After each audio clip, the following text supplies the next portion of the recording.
Welcome to a new tutorial. So in this episode we are going to go through lighting this environment. So it's gonna be perfect, but you should know your way. Unity URP lighting after this tutorial. I do recommend having watched my previous videos to get a better understanding and insight in detail about the different lights and also understanding why I'm doing something. So a quick intro.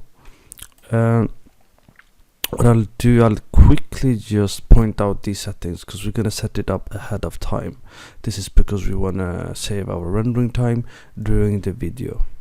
Alright, so we are making sure we don't necessarily need multiple importance on. This is very good for environments in which you have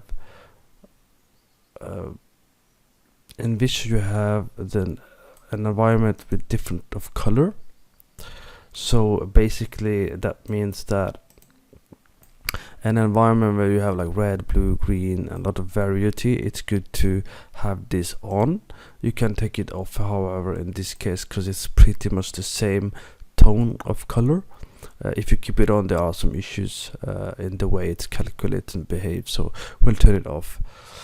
We will try and keep it a GPU for the time being. To keep it a GPU, you do need to have a graphic card. As you can see, the graphic card that I'm using is a 2090 RTX. It does have a limit when using Unity, so we're gonna try and keep our sampling down and other options down. Okay, you can do turn on progressive updates, which basically allows you to look at this somewhere on the screen and render and get a quick feedback in that specific area when you iterate. I'm just gonna keep it off for the time being. So I'm gonna keep the direct samples actually all the way down to 50 and 50 and 50 for the time being. In fact, I might even go down to 30, 30 and 30. Now eventually, for the final bake, what you want to do eventually is to increase the environment samples to at least 300, preferably 500. Why is this? So the environment sampling, what it does, it calculates from the skybox the photons that comes from the sky and basically around the levels. So an exterior level such as this, you primarily want to increase the environment samples more than anything else. Direct samples and indirect samples is kind of explanatory, I suppose. Direct samples are direct lights, indirect samples are the bouncing lights around. You generally increase these past 100 if you have a lot of interior scenes, which we do not. Max bounces and minimum bounces is the time the light will bounce. This varies depending on your solution. So basically, if you have area lights or such, you want to have a different setup. We're not going to use too many. We're using a few area lights, so the setting will still be fine. However, we're going to keep it at minimum 3 and 4 later on. But for now, we'll do 2, 3. So why do we want to keep it at 3 to 4, and why are we increasing the environment samples and such higher? Is obviously to avoid a bounce indirect noises. This normally stays at auto, which is fine. This basically is to counter the amount of noise you get. For the time being, we'll keep it at 2, 3 and 2. This is again reduces our build time, rendering time, and also still gives us less noise to worry about. If you turn it off, you'll see that there's a lot of rainbow noise around the scene, which can be solved by increasing environment samples in this type of scene because it's an exterior. Also indirect samples or direct samples, depending on what the reason is for the noise. You can also solve it by increasing minimum and max bounce to 3 to 4, for example, or increasing these settings depending on what you're using. Cool. Light pen resolution, we're actually going to keep it all the way down to 10. Yes, it will be a visible problem, and we will increase it afterwards. You can have a look at the type of setting here. Right. So you can, for the time being, going to go to 5. Light padding we can keep at 6, which is basically the gaps between the light pads in the UV, which you can see here after you bake. You will then be able to see, you can actually see an example here as well in which it will have different paddings and separation here in the light maps. We're going to keep the max light map resolution to 256. You will eventually notice that the settings will not have the necessary effect depending on the type of 3D assets. That means you might increase the light map resolution, but you'll see it does not on certain objects. For that, you then have to increase the light map size to get the desired effect. Alright, and then eventually you'll reach a size where it's either too much or you're paying a cost of too many light maps or too big light maps. So what are the prices for that? What are the different prices? One, if you have too many light maps, what's gonna happen? Well, you're gonna have a lot of loading issues between the light maps. If you have a big light map, you're gonna have a higher cost of size. So with this basic introduction done, what I'm gonna do, I'm gonna click general lighting very quickly to quickly see the time it takes to bake this with no lighting done so far. Okay, because the goal is obviously not to spend an hour baking. It's actually 4 in the morning as I am doing this recording for you all. So we want to be efficient with the time. I do have to go and do my exercise 6 in the morning, so I have 2 hours to pull this off. So we're gonna pause the videos in between in case it does take a bit longer. So here you can see it started. It's using GPU for now. It's baking. It's gonna quickly do its calculation based on the skybox alone, which is using the skybox material, which is attached here. If I wanted daytime, I could have done that as well. We're gonna stick to nighttime. Cool. Now, while it's finishing baking, pre-processing, keep in mind that intensified multiplier in the environment lighting will in fact affect the overall lighting in the environment. So you can use it to manipulate if you want it to be brighter or darker. Okay. The reflection is necessary if you want a lot of reflection. Now, we don't actually have that many mirror type of reflection. These are all pretty much fake. So we don't actually need to pay the cost for that much. So what we'll do, we actually keep it at 1. We're gonna keep it at uncompressed. We're gonna keep barely even less resolution for next bake, and we're gonna keep it down. The reason I keep compression down is basically I'm under impression it's quicker to bake because it's not spending time trying to compress it either. I'm going to turn off the fog because we just want to make sure that I am lighting without the fog on. Okay, that's good. We have the basic real-time shadow color to be blue, which is fine. We're going to check the light maps. You can see we have a lot of light maps now. This obviously gives a 2 megabyte of cost, right, in terms of memory space, which is not bad. It's fine. Cool. With that said, we are gonna have a look here, and the first thing we want to do, we're just gonna create a right click, and we're gonna create new empty. We're gonna just call it lighting, and in the lighting hierarchy we're gonna go into light. We're gonna put in a directional light, and the goal is simple. We just want to have an interesting shadow. So we have to turn on the shadow. I'm gonna pay for cheap shadow, which is hard shadow. The difference is minimal with what I am planning. Okay, now one intensity might be too much, might be too little. We'll have to see. For time being, let's keep it at 5 just so I can see what's going on. And we want to see where we get the effect we want. And I think this could be interesting to have something maybe like here. Let's see, maybe we could also have like an alleyway type of lighting, going this way. That could be interesting as well. Really depends on your focal point. The color I want to use is obviously a bit towards the blue. I have some swatches here. They tend to be default normally, or someone who made the asset might have swatches from before. To create a swatch, you can always pick the color you want, and you can basically drag and drop them around. You can color pick as well if you wanted to, but for the time being I am just gonna pick something drastic like this to give the impression that it is gonna be night. And in my teaser I had the light here, but I'm just gonna try something different and see if I like it or not. Gonna do a new bake, but it's real time, so that means it's not baking. Gonna click mixed,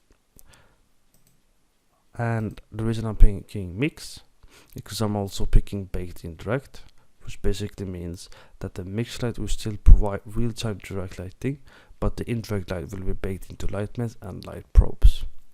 So basically, if I animate the drones in this light tutorial, I'm gonna need it to be mixed, because I do want the indirect bounce light, but I also want to cast a real-time shadow as the drones move around. So that's cool. I'm gonna keep it there, and I'm gonna do another bake.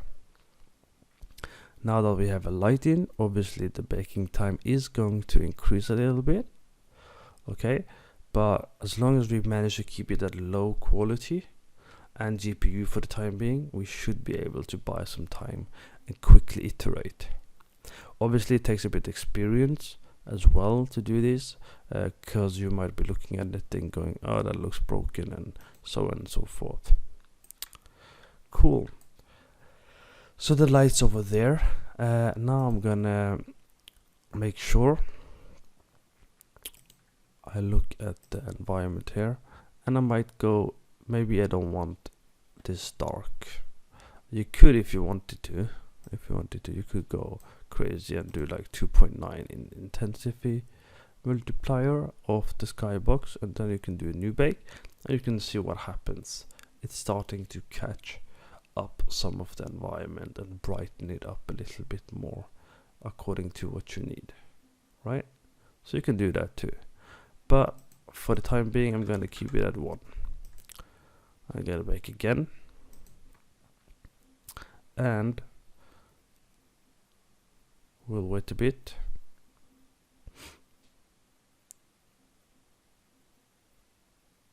And what we're gonna do now, we are gonna save some time. Oh, we're not gonna save some time. We're gonna right click, gonna create a new empty, gonna call it reflections, and in this subcategory in the hierarchy I'm gonna go to click light, and I'm gonna create a reflection probe.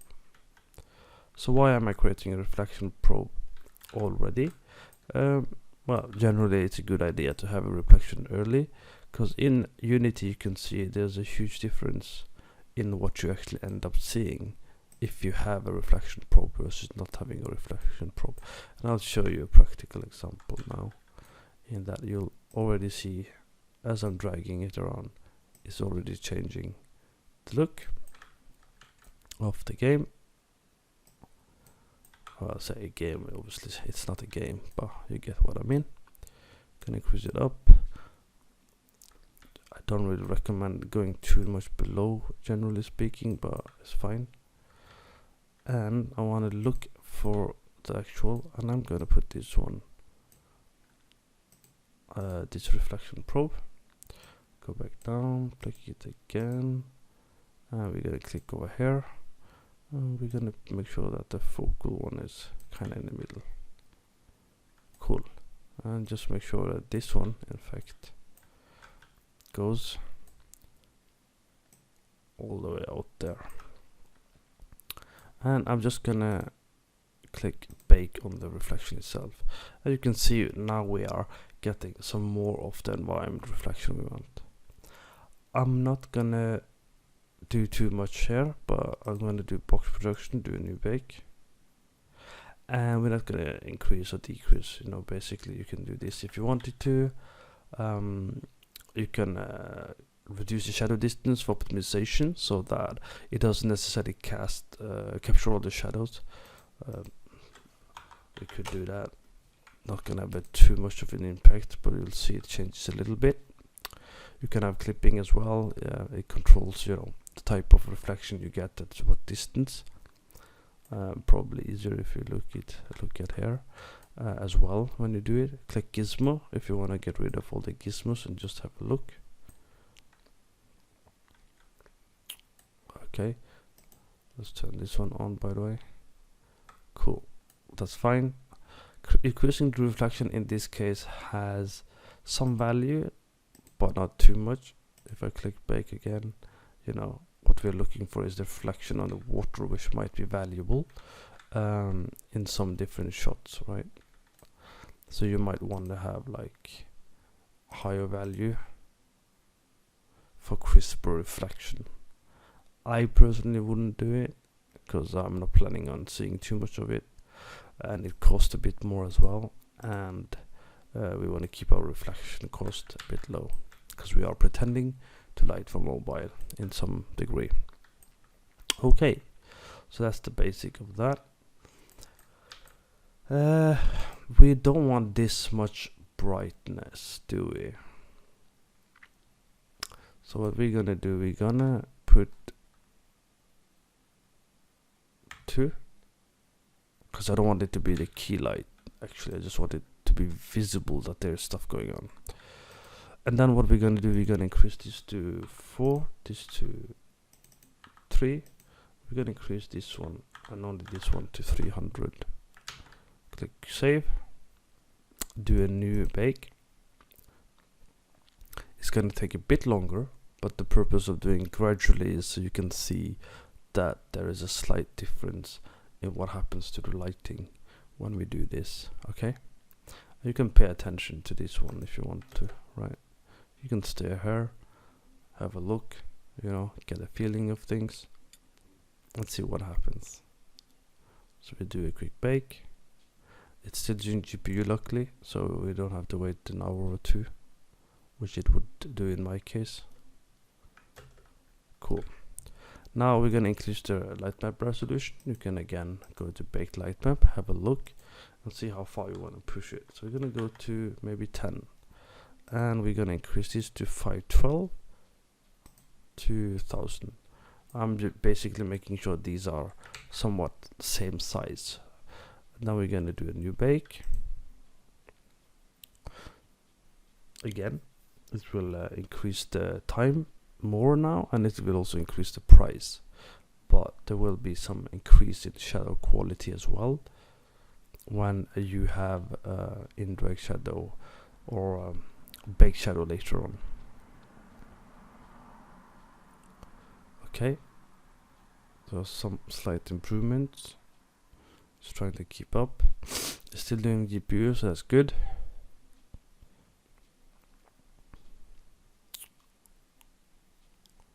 Alright, and now pay attention, this goes 8 megabyte because we are increasing, you know, the texture resolution and the light map size. This comes with a small cost, right? Okay, so that's fine. Now obviously it's very dark for my taste. Should I go in and adjust this? It is possible. We could do that. But for now I'm going to increase the bounce to 2, and I'm going to do a new bake. So why did I increase the bounce to 2? It's just to make sure that we have a bit more reflection in our reflection on the water. So they capture two areas rather than just one bounce, so to speak. That's why we're doing that. Okay, so what's next? Well, this is the time consuming part in it. So we have a lot of light sources. So where do we start? What do we do? Well, for starters, I just want to make sure I change the lighting a little bit, because, you know, we don't want to overcomplicate everything, because there's a lot of gaps. Now, technically, sometimes when it comes to these things, you might go in, you might go to custom, you might see if, okay, does this change anything? You can see it does a little bit. Does this change anything? You can see it does a little bit, right? So you could clean it up like this, which is quite common. I wouldn't go all the way to 0. What happens when you go all the way to, if you mess around with this a lot, you get these shadow bias, these shadow icon issues, right? So that's why we're not touching with it. What we're just gonna do, we're just gonna be lazy and kind of, I want a bit more clear shadow that I had in my first example. Something like here, maybe. And I think it's still very bright. As I said, I don't want it to be too bright, as it's not really meant to be the key light, as I want the environment to be a little bit bright. I don't want them to be fighting for attention, basically, right?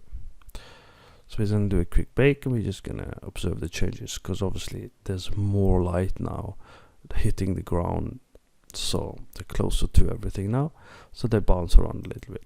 However, if it's not bouncing around and we're baking, there's something you need to check, which is to click your object, go to inspector, and check the static up here on top right, and you want to contribute to GI. If that's not on, you're not gonna get it, right? And if you don't want something included in the reflection, you got to turn off reflection probe static. So maybe you have a real-time object that's a door and you're playing, you got to turn off reflection probe static if there's a mirror nearby, otherwise you'll see the closed door because you baked it while it was closed, but it opens during game, you're gonna have issues, right? So that's what you want to keep in mind. Okay, this is fine for the time being. It's still a bit bright for my taste. I'm holding it on control. I'm just clicking this arrow, and this will collapse everything that's under it. So if I do this, it's collapsing everything. If I don't, it collapses a little bit, right? So let's see. We have this one. So we want to figure out the balance now, and I'm going to start with a new empty object. I'm going to call it window lights. For the window lights, I'm just going to use very quickly, let's try, we haven't used arrow lights, so let's do that, and let's turn on the gizmos again. And what we're going to do, we're not going to tweak too much. I did tweak this ahead of time, but originally this was they were all on, basically, so they were actually like every building was on. So I dimmed it down because that's too much light and it's interfering with the intention of the lighting, right? So you don't want to do that. You want to control the light, and you want to make sure you know why you're putting lights where, right? And we're putting lights around these areas because our goal is obviously to make sure that it feels a bit like a city that's still, you know, have lights and stuff are happening. And you know, you can see it's quite intuitive in Unity to quickly adjust the lights without problems. Cool. I'm gonna keep it at 10 for now, and I'm gonna keep it at 5, and then we're gonna do a bake. And the purpose of this bake, now this long line you see is basically the distance. This is how far it is actually going, but you will not necessarily notice it because of the competing of the light, right?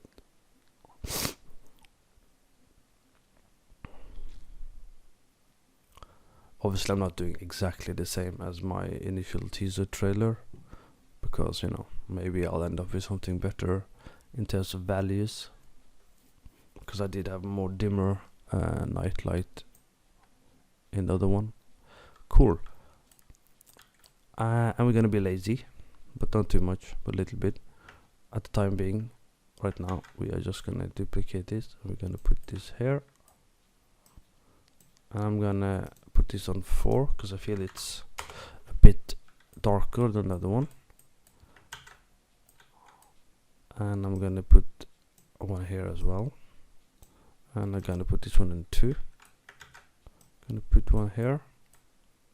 And I'm just gonna do something like this. And I'm gonna put, yeah, we just keep it at 2 for now. Copy this over there. I'm just gonna keep doing the same really. One thing though is I like to see them a bit better, so I'm gonna increase the 3D icons a bit so I can see them and a bit quicker copy them over like this, like so. Cool. Do another bake because we want to see what happens.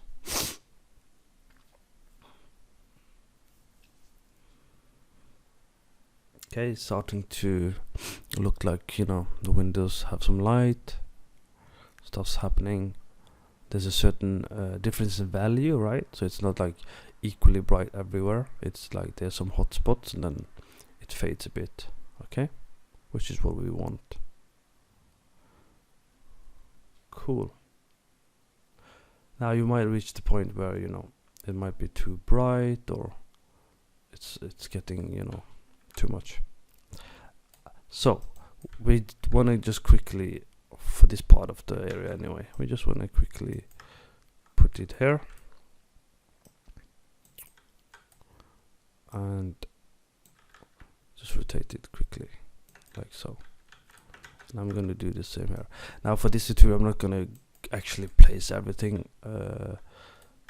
Eventually what I'm going to do, I'm just going to open my other one and kind of fine tune the other one if I have to. So you get an idea of the process of doing things right. Cool. So let's check the inspector. This one has 2, but this one looks more of a maybe a 5 here, maybe a 4 here. Don't want it to be too equal, so you want to break it up a bit like so. Cool. And we're gonna do a new bake. Now what's gonna happen is gonna flatten out. Why is it gonna flatten out? Well, even though you all have these hotspots and you have this night light and you have hotspots on the other side, they're all pretty long range. They're set on 10, which basically means these are going all the way across, right? You can see it's lighting a lot. You might like it, there's nothing wrong with it at all, but for all purposes of an intent, I probably wouldn't keep it like that. I don't necessarily want the light to cover all area. So what were you gonna do? By the way, this one might be too close, but that's okay. You can see that it's kind of bleeding through and everything. So you might want to push it forward if you wanted to,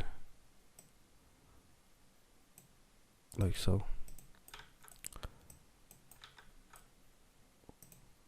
Okay. Now these are all, select them all, and we're gonna be lazy and I'm gonna do 5. Maybe that's even too much. Let's do 4 or maybe even 3. We don't want to go too much backwards though, because you want to make sure that, you know, it doesn't just stop abruptly, which there is a problem with the area light if you're not careful. And I'll show it if it pops up.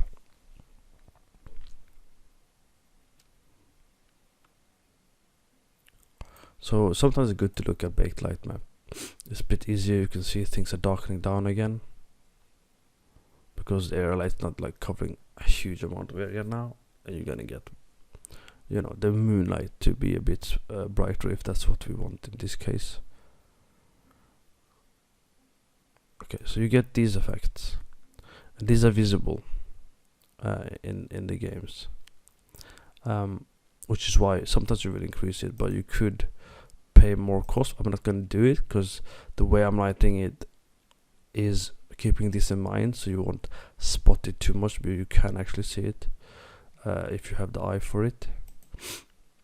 But you can do it by increasing the filter, increasing the indirect samples, and so on and so forth to kind of control this a little bit. Okay, so that's one of the drawback of this. When you reduce the range, is you pay other cost to compensate for this. Cool.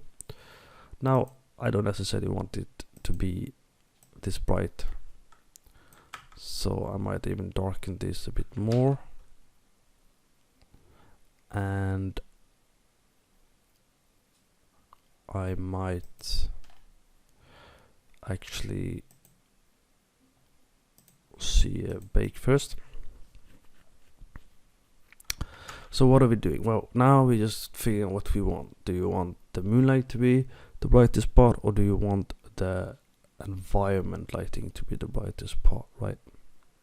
That's a decision you have to make. Now, realistically, arguably, you know, the moonlight isn't that bright, right? It's like 0.5 or less in lux in value, so it's not as bright as the actual lights coming out from the buildings and the surroundings. So that's why I'm dimming it. But it is still quite flat, so you might go around and say, okay, maybe we want to do first the range to be 4, just to get them to cross over a little bit. So we do another bake just to see if it crosses over a little bit, and it obviously will increase the intensity slightly when you increase the range as well. You can see it brightens up the area of the moon as well. So you have to decide, okay, do you want the long range of area light, because it does cover a lot, and it also does give a bit of shadow. Do you want it? Don't you want it? Keep in mind at this level, these aren't actually true transparent, so when you cast shadow on these, it's actually not gonna give the alpha. So it's an actual square. You can see it here.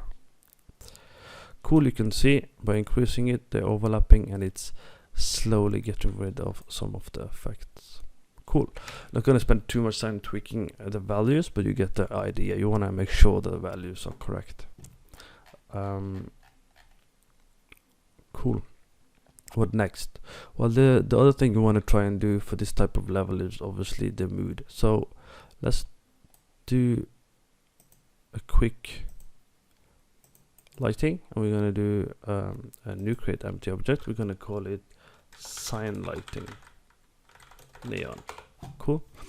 And again, we're going to use aerolight. Now, why are we still using aerolight? Good question. Well, we're still using aerolight because it gives us this warm fuzzy look. This warm fuzzy soft look. We don't want it to be like super crisp just yet, because we want a very specific light from the drones, which I've already placed out to be the crispy ones, which is why we're not making things too bright. It's on purpose. But in this case, for these area lights, what we'll do, we'll just place it like this and go to inspector, color picker, and we have to make sure we're in the right view. We're just gonna pick this one, and we're gonna control D, which is duplicate. Hold on control when I do the hotkey for W and E, and we're just gonna do this. I don't know why it's orange on this side, but we're not gonna see that side, and we want to make sure we have consistency of blue. Then we're going to click generate lighting, and we want to see what that does, because overall we want to pay attention to all the light sources and what they're eventually going to do to the environment.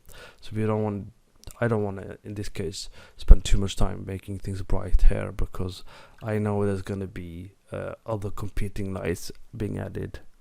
So you're going to do like you would normally do a final iteration at the end. So we're going to do this one. We know that we don't want this one to be too bright or too disturbing either.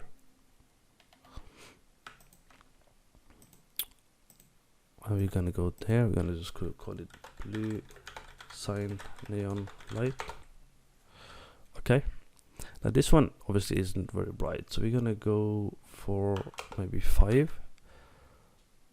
Now why are we doing 5? Well, neon lights tend to be pretty bright in reality. When I was in France, there was a pharmacy neon light, quite a lot brighter than this one, I mind you, but it literally lit off the whole street, which was similar to this.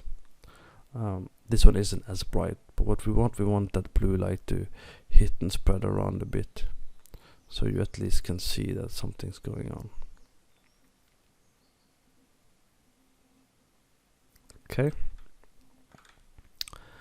Now we don't necessarily want it to go all the way over there, but at the moment this is fine. So there's a green one over here, so what we'll do, we just duplicate this one, and I can move here, E, then Control, snap it very quickly and just place it over there, and put it to be somewhat the same size, like so. And we're gonna do a color picker again, very quickly and lazily, like so. E, Control to rotate, after E, and just quickly place it somewhere there, and do a new bake. But this time, we want to make sure things are going as planned. So sometimes I do need to increase a little bit. So we're gonna risk and we're gonna do that. We're gonna do 15. 50 and 50, just a little bit, not too much, because we want to control our baking time, because the more area lights you put, the more expensive it is in baking time. But we want to see a little bit higher quality, basically, the true look, as you call it. You can see it's changing quite drastically already. Cool. We also want to make sure that these neon sign lights, they don't necessarily brighten up too much, and you also want to make sure we put them, forgot to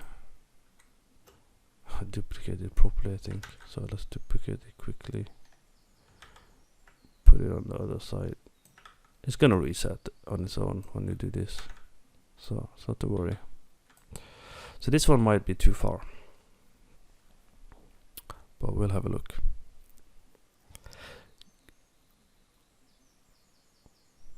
So the idea is just to get like a general idea of mood lighting of the environment, basically.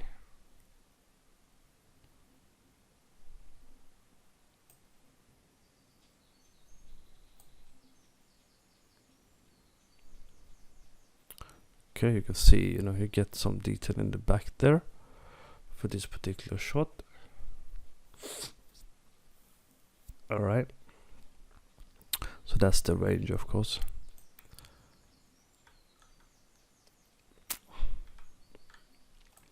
Just gonna check something else.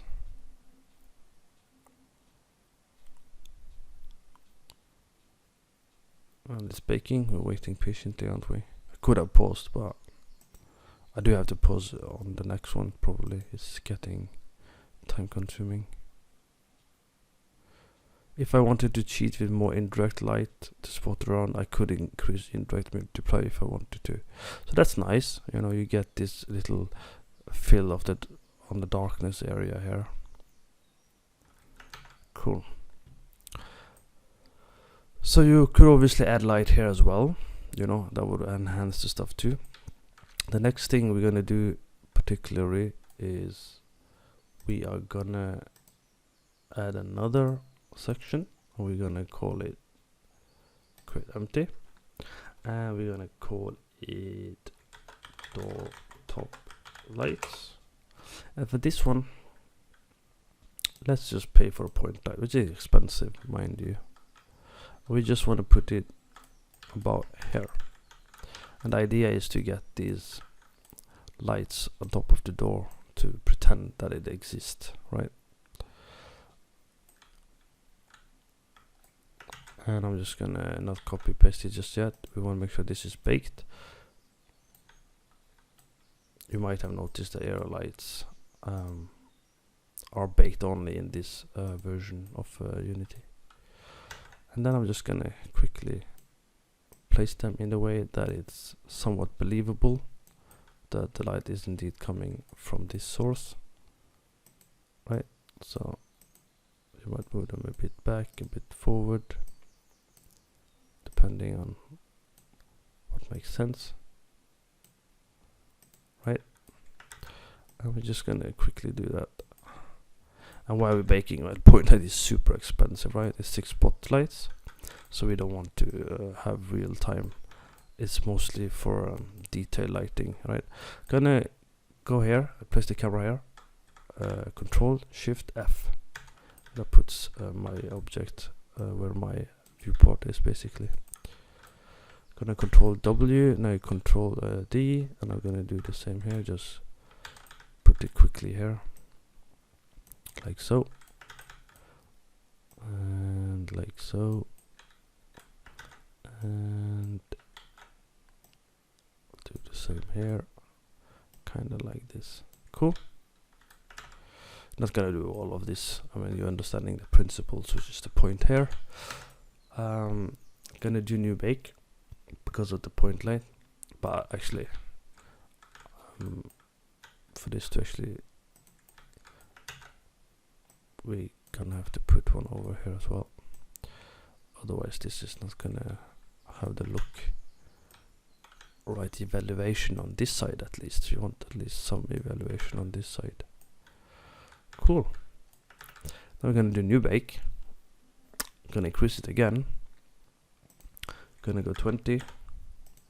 I'm gonna do 248. Gonna get some better indirect samples.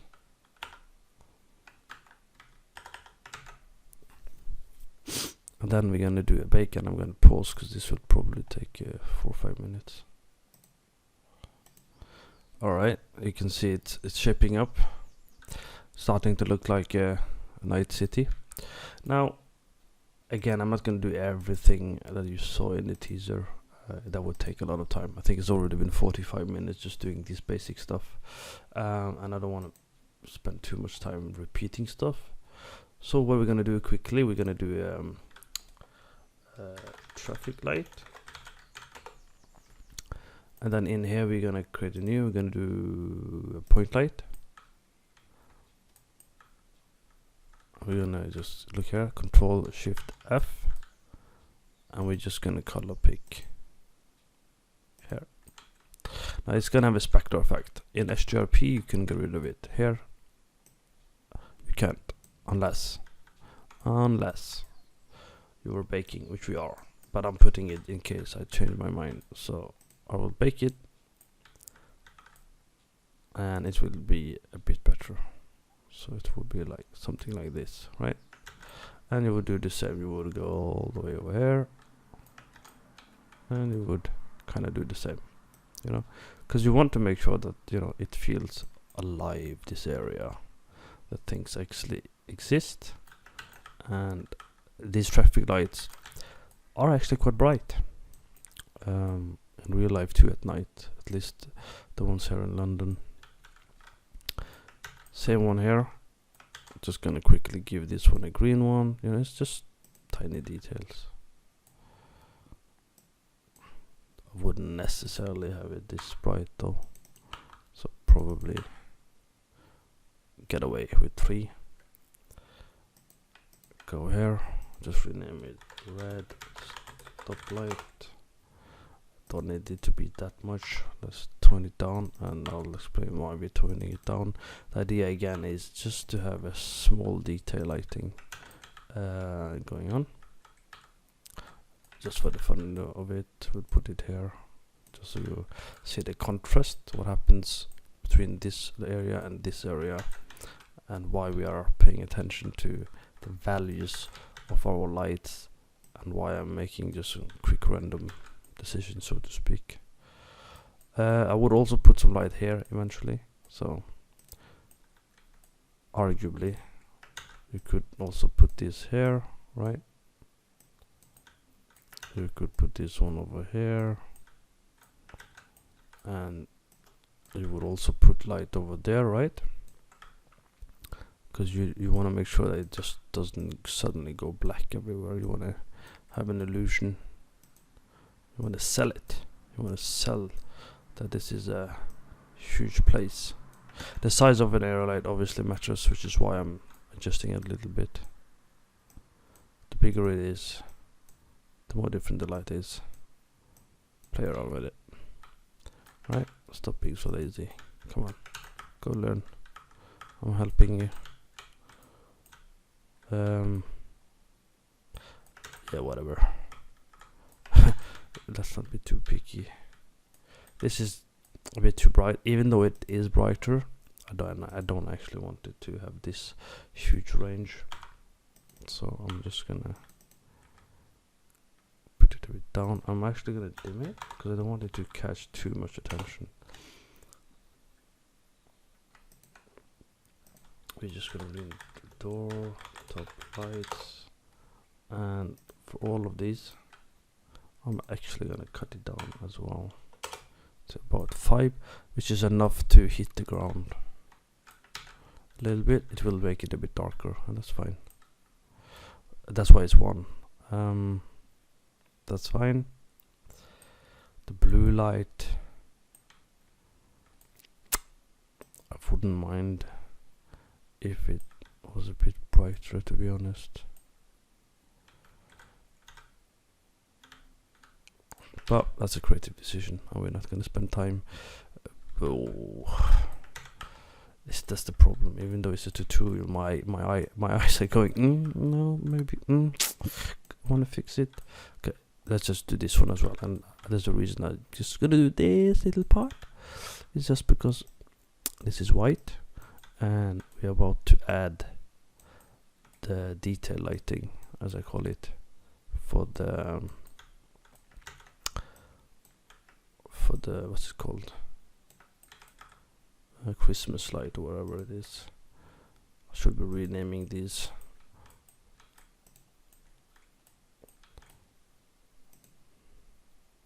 So that's fine.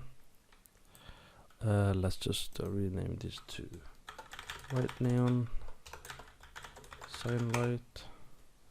These are green, so rename it to green neon sign light, because people are always gonna work with you, so you want to make sure that's doable. Okay, one more, just because it's gonna make a difference. It's a subtle difference, but because of the camera angle I have right now, it matters a little bit, and I don't want to do, too shitty lighting just because it's a tutorial.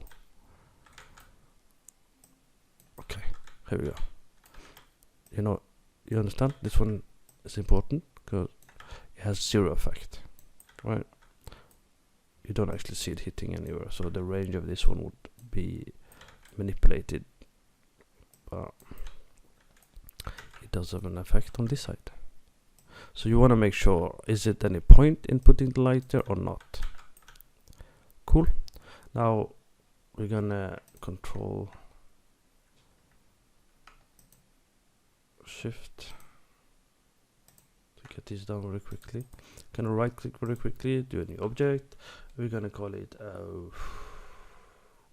Christmas light or whatever. Christmas light. And we're gonna be super lazy. Gonna use another point light because we're baking, and only because we're baking. Very important. I would never use this if this was real time, but also why not? Also, let's just make sure this actually has shadow on. Nope, we do want shadow. Drama. Traffic light, we don't need shadow. Let's do a bake, because you never know. It might change to CPU. So these lighting settings, slump setting, you can create new ones. You can create a new light setting if you create the slump setting. And the slump settings basically are these stuff, right? Other things to keep in mind: if things are not working, you can always go to preference, and you can clear cache. You can see I'm reaching my 45 slowly. And you can click clear cache, and it will clear the GI cache, and hopefully your baking will work again, because in Unity sometimes it might be baking, might be slow, and that requires a bit of cleanup sometimes. Here as well, you click on graphics. You want to make sure you have the right pipeline. If this is empty, something is wrong, or you don't know why you're doing it, just make sure this has something in there. Basically, we're not using HDRP, so there's nothing going in there. This doesn't matter either. Okay, another thing to keep in mind, let's see if it's on or not. Player, the linear space is color, so that's under player. I think so for some of you these are very important stuff to know. Right, so if you wanted gamma, you go gamma, but we are using a linear. Okay, what other things can I cover while we're baking? Cool. There's one thing more though.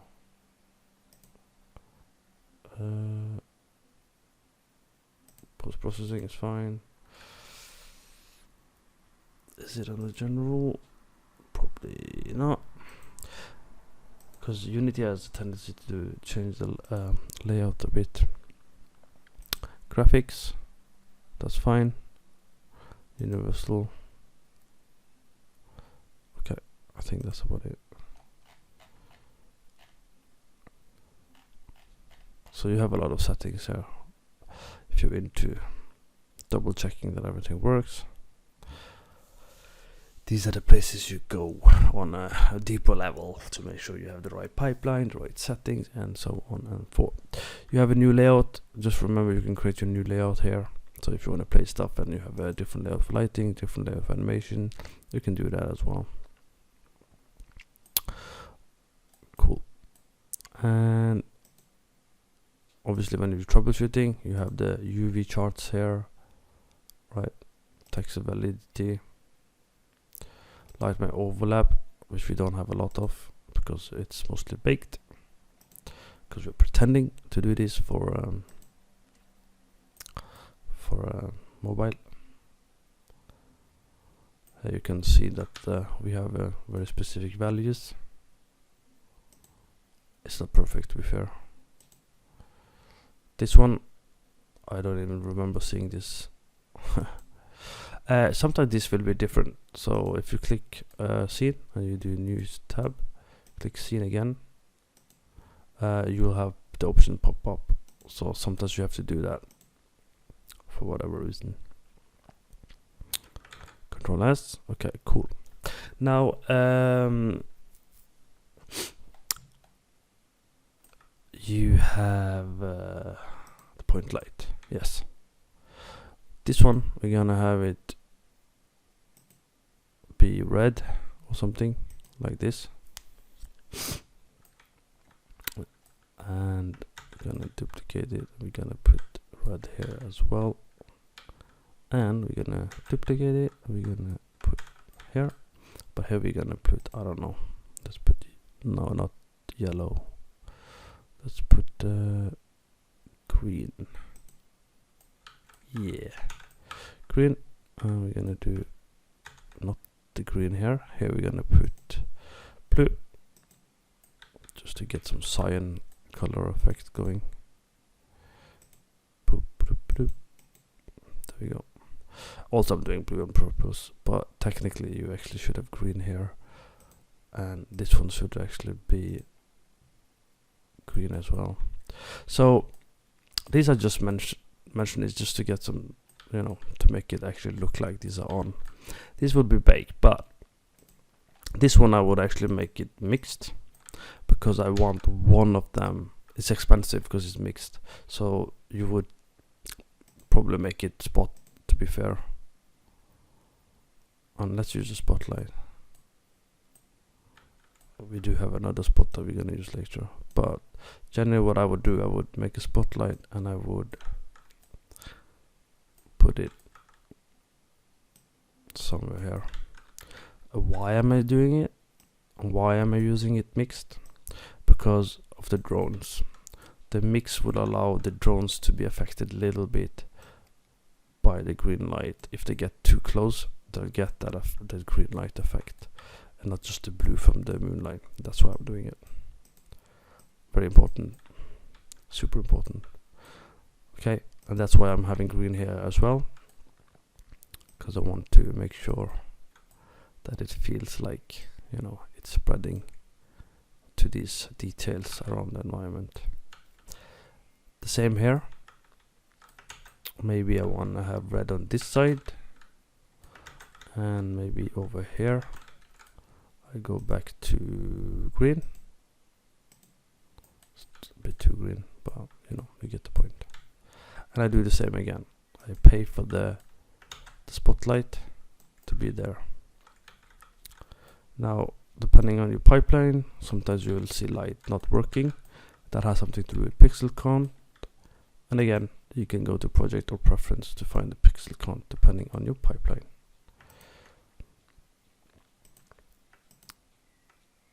Okay, so we're just gonna pick this one, make sure it covers the area just a little bit. You can see it's clipping a bit. Cool. And yeah, that's basically what you do. You just keep copying it around. Gonna do one last bake.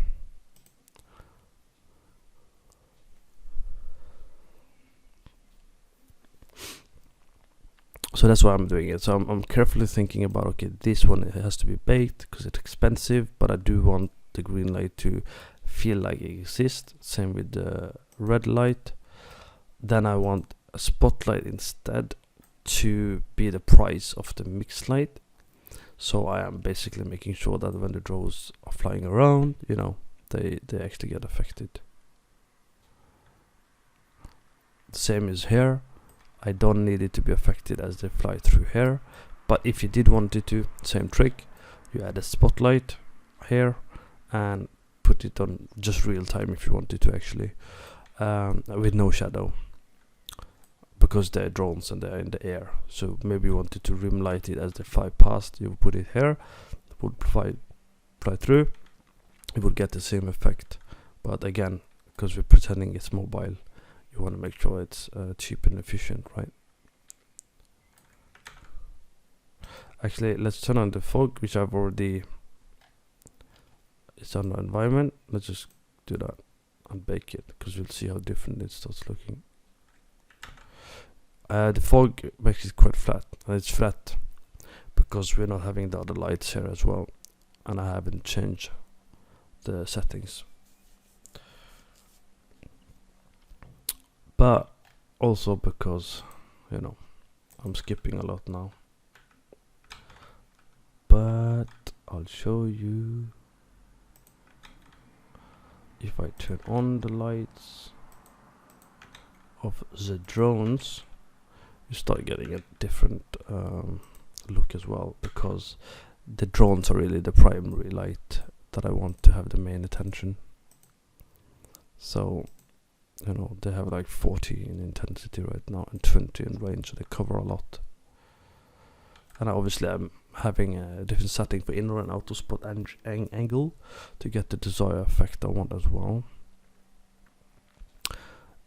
And in this case, you know, I would actually maybe start dimming down a little bit, so it's not as bright and flat as it is, and, you know, try and tweak things a little bit.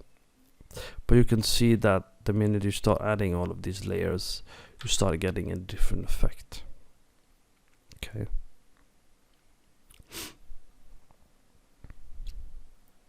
Now, we're not gonna go all the way like step by step. I think you understand the principle. So let's cover some other key elements. As I said, you don't necessarily want this much detail everywhere, right? So this is set on high resolution. So this would lower the resolution. This would increase the resolution of these settings as well. Okay. But sometimes you don't want as much details everywhere, as I said. So maybe you don't need this much resolution here because the camera doesn't necessarily look up there. Maybe that's the case, or maybe at least not over there. So you have scale in light map, which you can adjust manually on each object, right? So you can do this and this, and it will change it. These are actually dynamic, so you probably wouldn't want to bake it actually, or they have some kind of movement to it. It doesn't actually affect anything here, so it's not a problem, but sometimes it would affect things. Sometimes it wouldn't animate, sometimes it's not dynamic or whatever. You probably want to make sure to turn off contribute UI and reflection prop static, right? But you also sometimes have to turn off batching static. If it's not animating, you've done animation, it's not working, it's often related to batching static. And what is batching static? Basically batching several meshes together to optimize, right? I'm not going to get into a full optimizing tutorial, to be fair. Okay. One last thing, because we have dynamic object of it pretending anyway in this case that we have dynamic objects.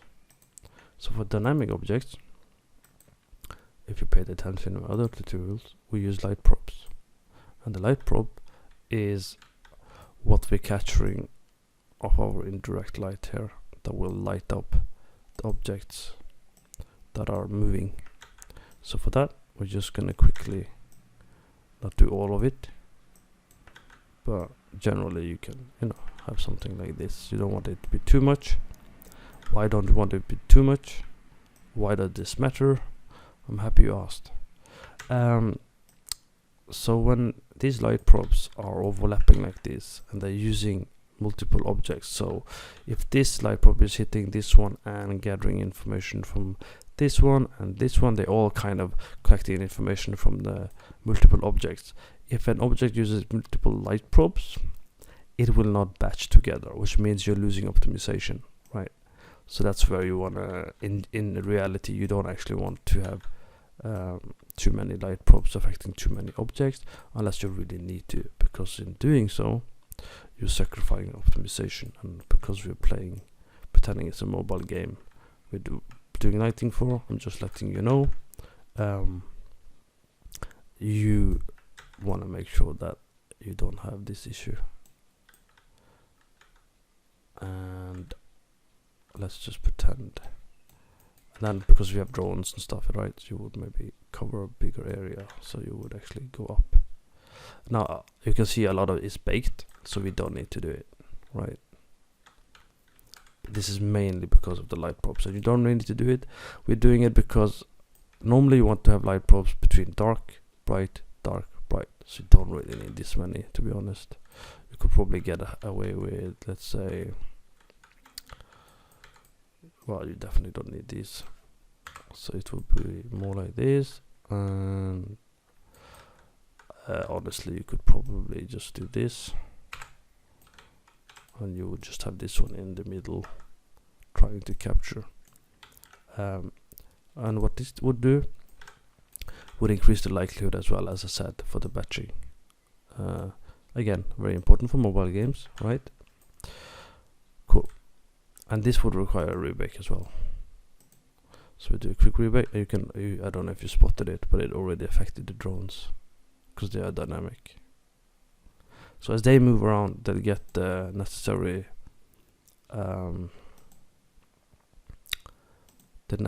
effect. So let's do that. Turn it off. Okay. So let's pretend it's moving. And turn it off, Gizmo. You can see it's getting the baked light onto it, right? There's not a lot of light pop there, which is why it didn't do a lot. Okay, cool. That's that principle out of the picture. What else? As you see, I didn't organize this in that much detail. The next thing we would normally do,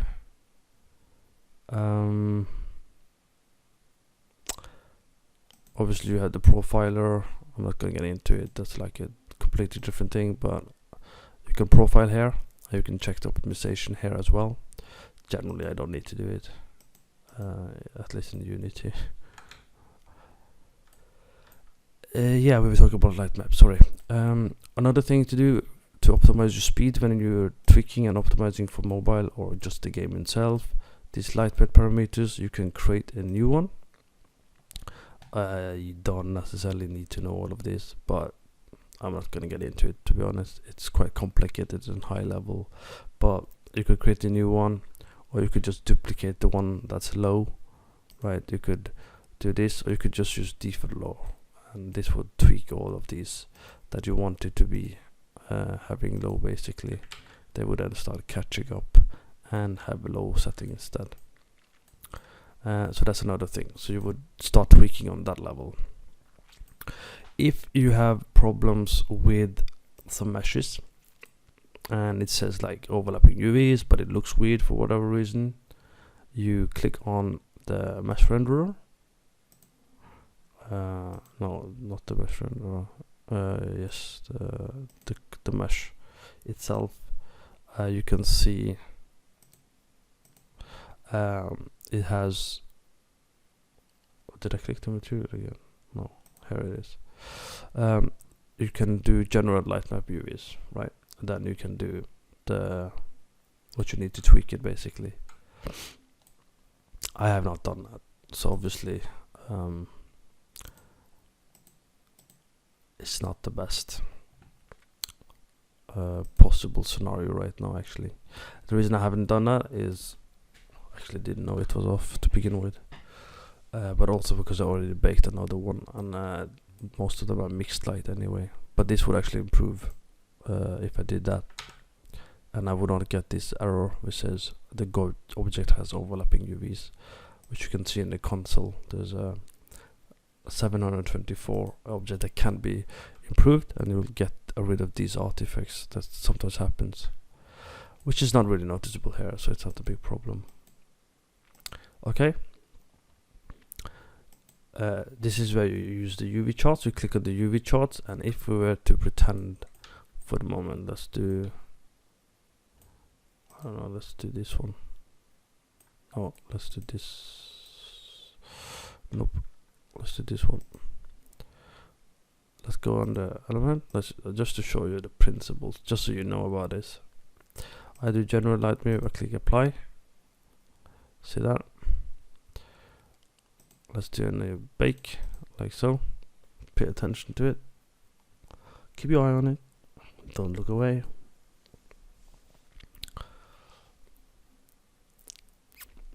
So this mesh and any other mesh that's similar is being affected by it, and the goal is to, you know, take control over the UV if you need it to do it. And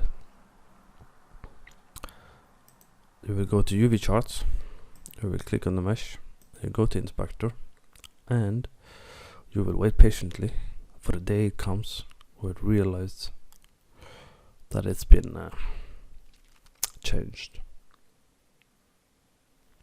And in this case, it's not. Alright.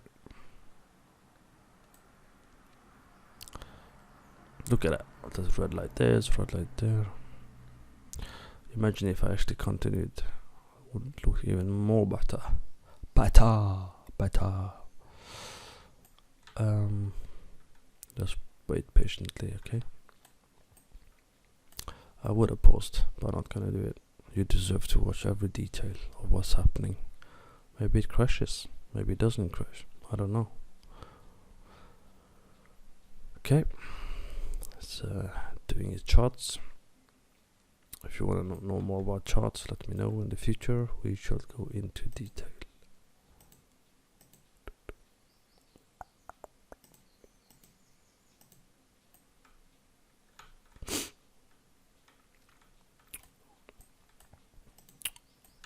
You can have, you see these acne.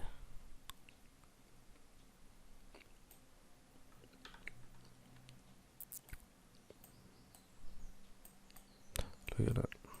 Let's trying very hard to figure out things.